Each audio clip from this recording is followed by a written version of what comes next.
In this video, I show you how to fix Pixel 4 XL back camera not working or Pixel phone camera not working problem.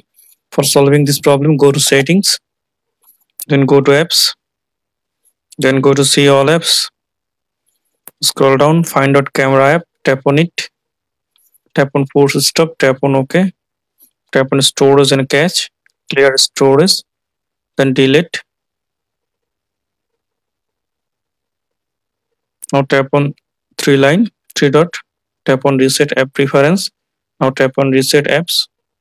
Now restart your phone. Now tap on restart. Start your phone. Now open camera app. Allow permission.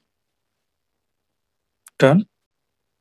Now I hope that this method fix Google Pixel 4 XL back camera network not working or Google Pixel phone camera not working problem.